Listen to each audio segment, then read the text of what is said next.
Oh, wow. We're doing a cup of coffee on the episode today. We're doing a cup of coffee. Okay?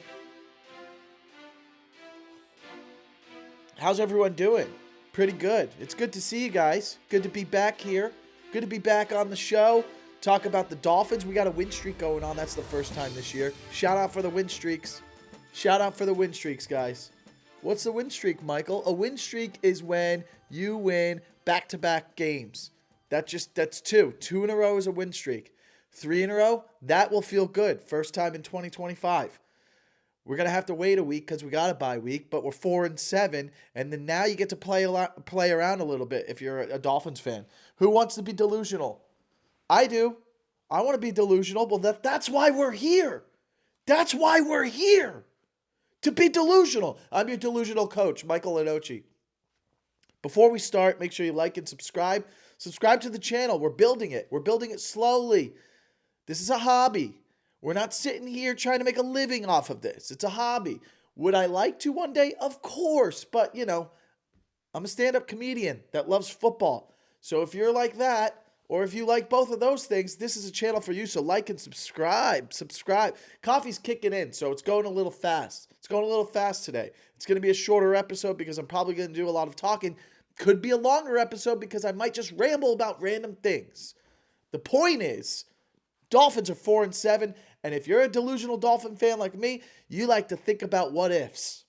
What if he doesn't step out of bounds in the Patriots game? What if Jalen Phillips sacks Herbert?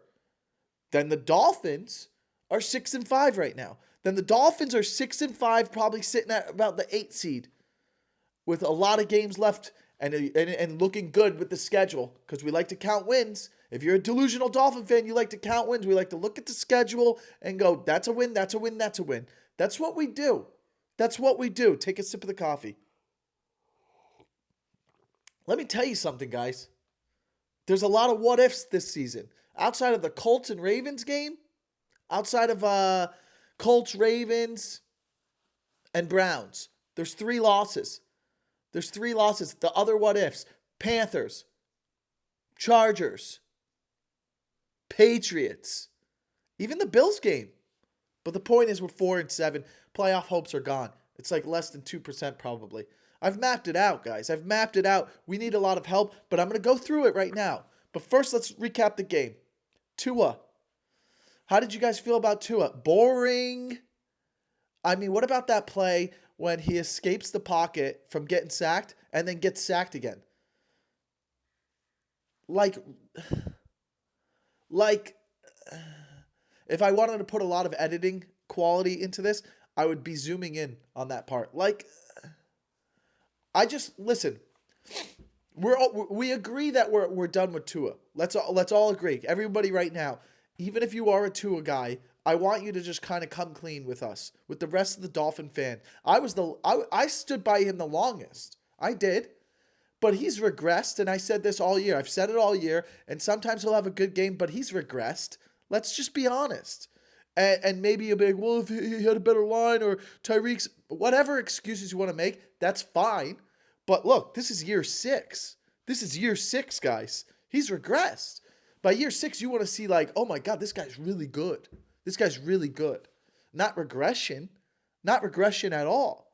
I mean, he's not a mobile quarterback. And that's what this league is turning into. And that's what we got to look forward to in 2027. We're stuck with him next year. That's my thought. Right now, I'm more focused, and we'll get to it, on Mike McDaniel saving his job, which I think is a possibility. But Tua, he played fine. He played fine. You know what I mean? You want to listen. Here's the thing we have accepted about Tua. He's never going to do what Josh Allen does. Is like, oh, let me put the team on my back. Let me win this game. The only way we're winning games is if we have complementary football and all sides of the ball are playing well. Defense, offense, special teams, which, for the most part, everybody played mediocre across the board. Defense, offense, and special teams. So it's like you just, or like no mistakes, no turnovers. If we turn the ball over, our percentages of losing probably skyrocket because we're not a team that's going to come back from being down. This isn't the Dolphins who beat the Ravens in week 2 and Tua threw 6 touchdown passes. This is not that team anymore. And I don't think we'll ever see that team with Tua ever again. So I don't know, man. I think, thank God we got a bye week, and then he has the Saints, and then we have the Jets. And, those two teams are fighting for the first overall pick. And I expect us to win. But I'm not going to get into it. But like Tua, you know, you should be able to afford a mistake, right? You should be able to afford a mistake in those games, but also the defense, you should be able to, help us out, and it shouldn't be as difficult to play complimentary football in those next two games. So we don't like to look ahead, right? The people don't like to look ahead, but look, there's something to be delusional and excited about, and that's all you want. Because what did I say last week? You beat Washington. Now we get to say, oh, what's that? We're in the hunt. Let's go. Let's talk about Devon Achane. We got to sign him next year. That's the jersey. The minute we re-sign him, I'm buying that jersey. I want to buy his jersey right now, but I'm not sure what's going to happen. This guy's going into his fourth year after this offseason. He's not going to play. He's going to be playing for a contract. Right? So they're going to either they're going to trade him before the draft, or they're going to commit to him. And that's up to the new GM, which I hope they commit to him because he's young and he's clearly becoming a star. He's a star. Right now, he is third in the AFC in rushing with 900 yards rushing. And we got 6 games left. We could be looking at a 1,500-yard rusher for the first time since Ricky Williams, I think. Or I don't even know if Ronnie Brown did. Someone, stat boy, pull that up. When's the last time the Miami Dolphins have had a 1,500-yard rusher? Was it AJ Ajaya? JJ Ajaya? Did Ajaya have 1,500 yards? He might have that year. He might have had a 1,500-yard season. Someone pull it up. When was the last time we had a 1,500? That's for you guys in the comments. Someone in the comments, pull it up. When was the last time the Miami Dolphins have had a 1,500-yard rusher? Could be this year. It's going to be close. Either way, I'll say this. He's not going to win it because of Jonathan Taylor, but Devon Achane is an Offensive Player of the Year candidate. He's officially entered the chat. He's definitely in the 5 players in the AFC to talk about. Hey, Offensive Player of the Year. I mean, look, people like Christian McCaffrey, overall, that's the NFC, but he's doing what we want Achane to get to. He's got 700 yards receiving, whereas Devon Achane, I think, has 400 or 500 and then 900 yards rushing. Just still unbelievable. He's a star, and I want to buy his jersey, and I want to build the offense around him. Jordan Brooks, 125 tackles. I don't know what the single season record for most tackles in a season. Stat boy, bring it up. Someone in the comments, bring it up. What's the stat for most tackles in a season? Jordan Brooks could be on pace. I'd be curious for that. You know what? I'm not going to ask someone in the comments. I need to know this actually right now. I need to know most tackles in a NFL in a season. NFL. The record for single season is 214 by Hardy Nickerson in 1993. Guys, what's 125 divided? Yeah, I don't know if he's going to get that. He needs literally 99 more tackles in 6 games. What's that? What's the math on that? Someone? Stat boy, do the math. 99 divided by 6 equals, 16 and a half. That's not going to happen. But it's fun to daydream. But Jordan Brooks, another guy. All right, face of the defense. These are our captains next year. Jordan Brooks, Devon Achane, Patrick Paul. Right? We're building around these guys. I love it. I love when your team's kind of mediocre and you're doing a soft rebuild. They told us that last year. They said the Dolphins are kind of going through a soft rebuild. And all of us were like, we still got Tyreek and Waddle, and we're going to go back to that 2023 season. That's what it is. I think a lot of us are like, no soft rebuild. We're going to compete for a playoff spot. And then we're mad. But it is a little of a soft rebuild because we got Tua's contract. So the defense is not going to be as good. As the season goes along, they're getting better. The run defense is still bad sometimes, but look, if they can just win 2 games this year with what's left of the 6 games, if they can win 2 of the 6 games that we're not supposed to win, because there's 2 on there that we're not supposed to win, this could be exciting. Jalen Waddle, okay? I love him. I like him. People said, is he worth the money? Well, I don't know. What if I told you your wide receiver will be the top 2 in the AFC behind Jamar Chase? Number 1 is Jamar Chase in the AFC. Number 2 is Jalen Waddle with 722 yards receiving. That's number 2 in the AFC. So he's a Pro Bowler right now. As of today, Achane, Waddle, and Brooks are Pro Bowlers. We have 3 Pro Bowlers on the roster right now. Pretty cool. That's pretty cool. So Waddle is going to break 1,000 yards. Maybe get over 1,200, which is all you can ask for. Meaning in his first 5 seasons, 4 of them he broke 1,000 yards. That's a great start to a career. That's a great start to a career. If he duplicates that, he's a Hall of Famer. You could argue that. So people complain about Waddle, but he's got over 5,000 yards receiving in his career. So if the next 5 years he does that again, that's over 10,000 yards receiving. Usually the Hall of Fame is 10,000 yards receiving and close to 100 touchdowns. That's usually the barometer for getting into the Hall of Fame. And this guy's in year 5. If this guy puts together 7 more seasons in this league, with a couple injuries here and there, but like just if he's consistent and he shows up, last year was his worst year, but all the other years he breaks 1,000 yards. I mean, look, man, Stat Boy, pull it up. How many wide receivers have over 10,000 yards receiving? I think it's less than 50. So I'm happy with him. I think in a better offense, he does even better. I think if Tyreek's there, I think look, we don't pass the ball as much. The passing yards are way down for Tua, who's been healthy. I think that even if Tyreek is healthy, he's still putting up these numbers. You forget in 2023, they both, I think they both had over 1,500 yards receiving. I think Waddle came close, and Tyreek had 1,700 and something. And then in 2024, that was last year. That was a bad year. 2022, they both almost had over 1,500 yards. That's what it was. But let's talk about Mike McDaniel. How do we feel? I like it. I like him. I've always been on it. But I said, listen, if you go 5-11, if you go 5-12, I'm sorry, if you go 5-12, 6-11, yeah, you got to move on. But I always said, let's see how they respond.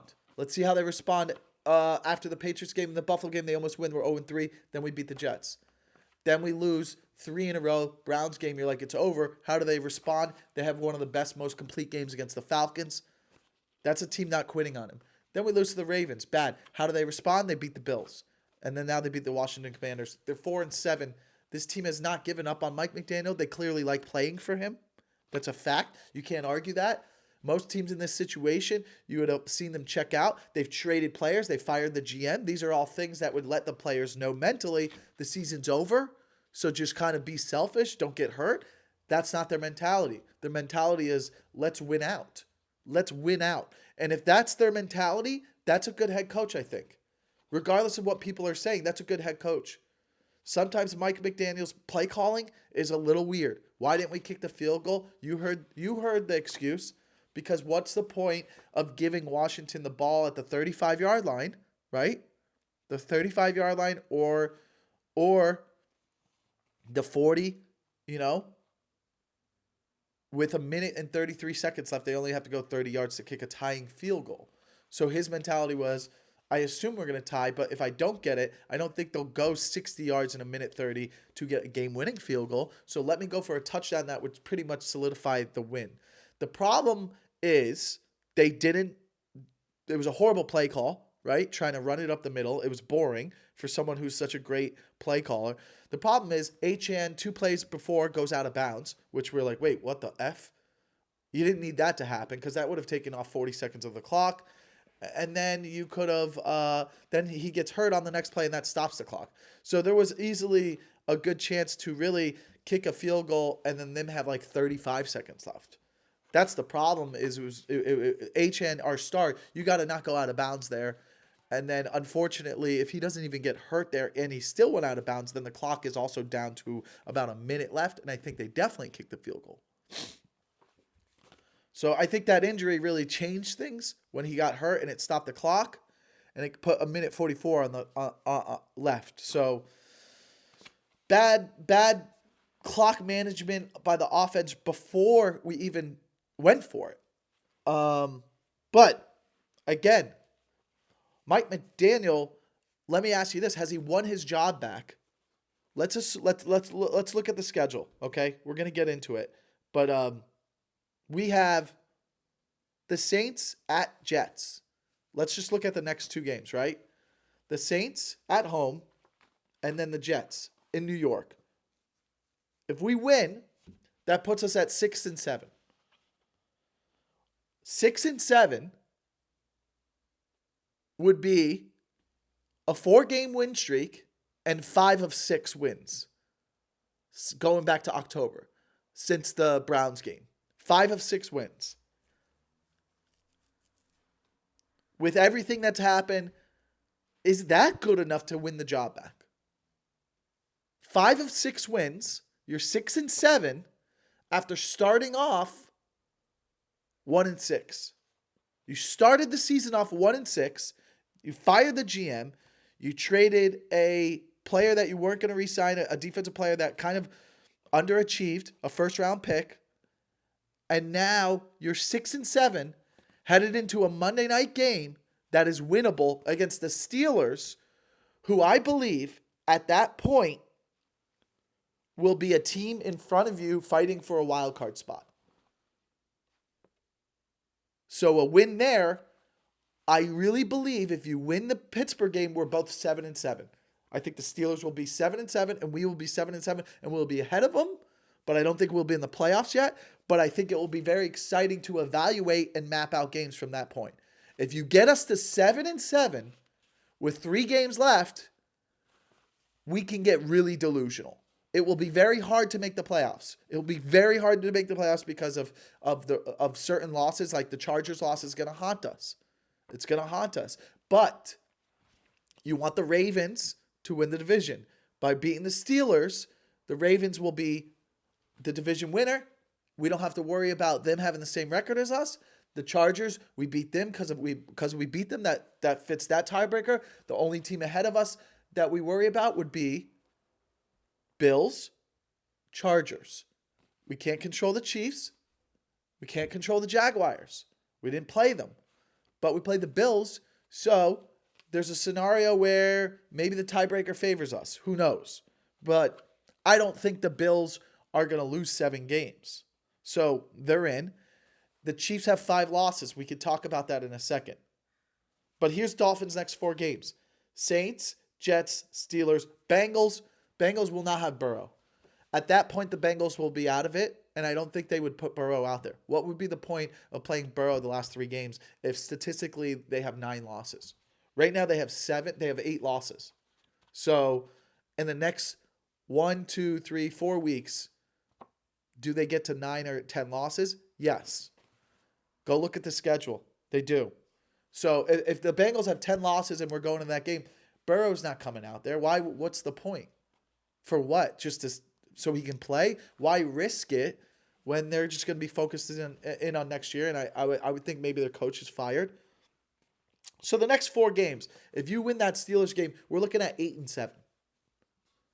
That's not that delusional. Let's be honest, guys. That's not that delusional. That is not that delusional to say that the Dolphins could go 8-7 with 2 games left. And then the next 2 games are going to be division leaders between the Bucs and Patriots. But we can't even talk about that yet because both of those teams could be in a situation where, like, they could be resting. I mean, Bengals would be playing for seeding, but Patriots could definitely be resting their players. They could be sitting there, or they could be fighting for a 1 seed. Who knows? Either way, let's not even worry about that. Let's think about getting to that Steelers and Bengals game, and you're at 8-7. Now we get to play. Now we get to be really delusional. Again, I'm not saying we're going to make the playoffs. I don't think we're going to make the playoffs. And listen, by the way we've played in history, we're going to lose one of these 3 games, right? They're just going to lay an egg, right? But I don't think they're going to play bad. But I don't think they're going to have a Browns game. I think they're gonna come off this bye week. I expect them to beat the Saints, and that will get them excited for that Jets game. The Jets game, I don't know what's going to happen. That could be a tough game, but we win that. You're 6-7. This team's gonna sit there and be like, let's just get to 500. What an improvement that would be for the team if everybody in the locker room's like, dude, let's get to 500. I mean, I think they would play their asses off just for that. That's a game we usually lose, though. Monday Night Football in Pittsburgh, it's cold, an away game, a team that's fighting for the playoffs. They don't lose that game. They don't lose that game, dude. The Steelers do not lose that game. So, again, it's fun to get excited, but I think that's where it would end. And that's where it would kind of statistically, that would knock us out of the playoffs. And then we have 3 games left, and it's just like evaluating what we have. But my whole point is, if you get to 6-7, has Mike earned his way to a job? If Mike gets to 7-10 or 8-9, does he get to keep his job? And I would argue yes. Worst outcome here, he gets to 8-9 or 7-10. Does he earn his job back after starting off 1-6? I think so. I think you could argue it's up to the GM, but why not? Why not go one more year with the new GM? I heard someone talk about this. A new GM comes in, he keeps McDaniel for 1 year. If it starts off slow, he gets to fire the coach. It's like a free year for the GM. That's not on him. You guys had this. You wanted to keep McDaniel. The owner loves him. He goes, all right, I'll stick with Tua and McDaniel 1 more year. And then that's on you guys. If we can make something happen, great. If not, I get to do a full rebuild and bring in a new quarterback and a new head coach. It seems like a logical thing that the new GM coming in would keep McDaniel if he can get to 7 or 8 wins. I think he's got to get to 7 or 8. 6-11 wouldn't cut it. He's got to get to 7-10 or 8-9. That's probably the part where you're like, okay, that's impressive. They turned it around a little bit. And then if you end the year 8-9, you could go through the schedule and be like, man, there's 2 games there where they could have been 10-6, and they could have easily been in the playoffs. And they lost Tyreek, and they lost their 2 linemen early in the season with a horrible corner, like horrible secondary, like pretty impressive if you go 8-9. Just to give you an example of why we can get a little delusional around the league, the Chiefs have 5 losses right now. So I don't know what the tiebreakers would be if we both ended this year 10-7, right? I don't know what it is. We'd have to look at it. But the Chiefs' next 4 games, okay? They have 5 losses, and we're only doing the next 4. I'm not even doing the next 6 or 7. Ready? They have the Colts. So as a Dolphin fan, we're going for the Colts this Sunday. You get the Chiefs to 6 losses after next week, this is a big reason why we would be able to get delusional. This is a big part, is the Chiefs. They have 5 losses. We have 7. Okay? If you're going to have any shot at even talking about it or being excited in the last 3 games, right? If you want to get to 7-7 and then be like, we have the Bengals, Bucks, and Patriots, you would hope by that point the Chiefs might have 6 losses, and you're like, oh, if they just lose 1 more, we beat the tiebreaker, something like that, right? The next 4 games, can the Chiefs lose 1 game in the next 4? They have 5 losses. Their next 4 are the Colts. Man, let's go for it. Let's go, Colts. It feels like the Colts are going to lose, but let's go. All right?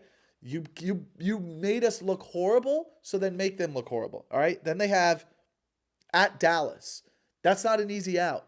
That's not an easy out at all for the Chiefs. That's not easy. Dallas got a better defense. Offensively, they can score. Pickens and Lamb are on fire. It's not an easy out, man. That's all I'm saying. Then they have the Texans, 5-5. So this is another one where it's like, okay, this is a win for us. Either way, one of them's losing, and that helps because the Texans are another team in front of us. They're 5-5. We need them to get to 7 losses as well. Ideally, we want these teams to get to 8 losses, but Texans, okay? Let's get them to 6. Let's get them to 7. Either way, not an easy game for the Chiefs either. And then they have the Chargers. Another situation where, well, we need one of them to lose. Here's what I'm looking at. I'm hoping that the Chargers have at least 5 losses going into that game. But the problem with the Chargers is they have to get to 8 losses. They have the tiebreaker over us. But Chiefs at 5 losses, the next 4 games, Colts, Cowboys, Texans, Chargers. They could definitely go 2-2. They could definitely go 2-2, and that takes care of one of the teams ahead of us. Okay? Then you have the Chargers. They would have to get to 8 losses. Right now they only have 4. Do they lose 4 more? Highly doubt it. And this is why the percentage of us making it is really rare. Because you have the Broncos are in, the Colts are in, the winner of the North, which is probably the Ravens. All right. And then you have the Patriots. Then you have the Bills, and then you have the Chargers. So there's really one wild card spot left. Okay. So the Chargers are probably in, even though they look horrible on their offensive line. Their next games are not easy as well. They got the Raiders, which I assume is going to be a bounce back win for them. You never know, right? You never know in the NFL, and we hope that the Raiders could upset the Chargers, right? We would desperately need that for our delusion to get higher and more realistic. But then they have the Eagles, Chiefs, and Cowboys. So right now, if you're a Dolphins fan, you're a big Cowboys fan. You're a Cowboys fan over the next 4 weeks, Dolphins. You want the Cowboys playing really well because they have Chargers and Chiefs on their schedule, and we want them to take both of them out because then the Chiefs and Chargers play each other, so we're adding 2 losses to them. So we're a Cowboys fan. Pay attention, guys. We're a Cowboys fan. All right, then you have the Steelers, who are ahead of us, assuming they don't win the division. They have the Bills this week. Tough team to win. Then they have the Ravens. So we kind of want the Ravens to win. We want the Ravens to beat the Steelers, and then we beat the Steelers, and that eliminates them from worrying about the same record. All right, the problem is if the Steelers lose, Bills, Ravens, then they have the Dolphins. Are they going to lose 3 in a row? It's just a scary scenario where they're like a must win. But then they have the Bears after that. Oh, I'm sorry. They have the Bears first. Steelers have the Bears. So I don't know if Aaron Rodgers is playing, but they have the Bears, then the Bills, then the Ravens, then the Dolphins. So you kind of want them to win because you don't see them losing 4 in a row. Either way, Steelers have 4 losses. I could see a situation where they have 7 losses, and one of them's got to be from us. The Dolphins have to beat the Steelers. Otherwise, they're eliminated. The Steelers is the elimination game. If you win the Steelers, we could get really delusional, like I said. Then you have the Jags, who have 4 losses. This is why I think it's another reason I think we're not in, because that's the other wild card. The Jags have the Cardinals, Titans, Colts, Jets. I mean, could they lose 2? Maybe, but likely they go 3-1. And that puts them at 10-5. So if they're 10-5, they're not getting to 7 losses. So the Jags are in. The Jags are in over us, and the Chargers are likely in over us. That's why it's really rare for us. The Chiefs can definitely get to 7 losses. What we really need is the Chargers to get to 8. That's the problem. Can the Chargers get to 8? They have so you would really need Eagles, Chiefs, and Cowboys to beat them. And that would get them to 7 with 2 games left. And then I think they play the Broncos at the end of the year, the Chargers. It's really hard. So right now, if you really want to get excited, we need the Raiders to beat the Chargers. If the Raiders don't beat the Chargers or the Jags don't lose to the Cardinals or Titans, it's not looking good, guys. So let that be known that even if we get to 7-7, even if we get to 8-7, we would still need a lot of help. And that's how I map it out. So it's kind of disappointing, right? That we could go 10-7 and just not get in because of that Chargers game. That Chargers game, that sack by an inch. If Jalen Phillips sacks Herbert there, they win that game. It really sucks. All right, well, that's all I got this week. Thank you guys for watching. We'll see you next week. We got nothing to talk about, but we'll know more about our situation if how delusional we get to be. Thanks for watching.